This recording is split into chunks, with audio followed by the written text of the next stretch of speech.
Babu,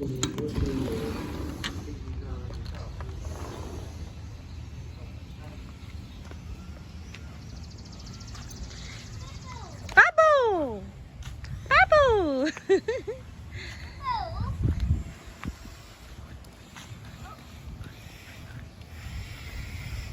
Chỉ muốn sợ chú, ấy kia, tôi hà lấy tôi nhớ được rồi, tôi chơi nhớ được rồi sao? Tôi giờ con chơi nhớ được rồi chị. Muốn sợ chú, sợ kia, sợ kia, nó lo chỗ kia thôi. Cho này, chị chạy ra đi đi xếp lại để đi nhớ, nhớ tôi chỉ muốn thông bỏ chơi thôi. Wow, bubble.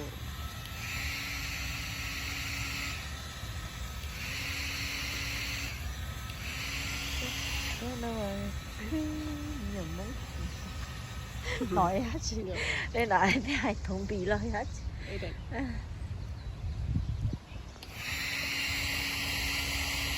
Chị kêu à, tú nào. Nhớ hồi chị tự tôi nhớ được rồi mà giờ. Cái lực khỏi nhồi. Rồi muốn đồng tượng thì để trong nó mà. Chơi tại vì tôi mới em nhỏ chết ta cho sẽ bút tua. Tôi mới nó nhỏ chết. Cái xe khỏi nó chỉ muốn đồng tí cái khỏi nó rong này. Khỏi nó tôi nhỏ non đau ấy ho. Có cái xe kia này cho ăn đồng cái chỉ mua nhỏ.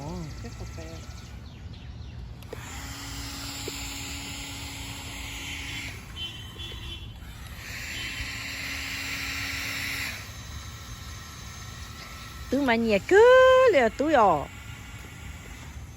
Tú mà nhẹ sao?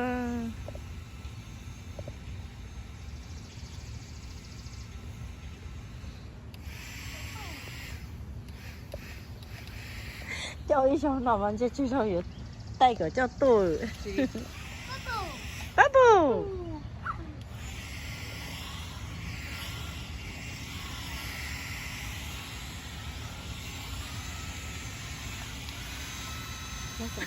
Nhưng mà nhẹ kinh công.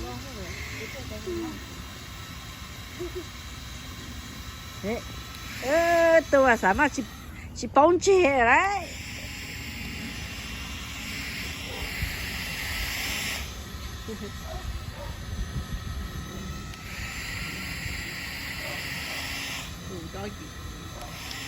Doggy. Ini cincai doggy. Cincai ni tu.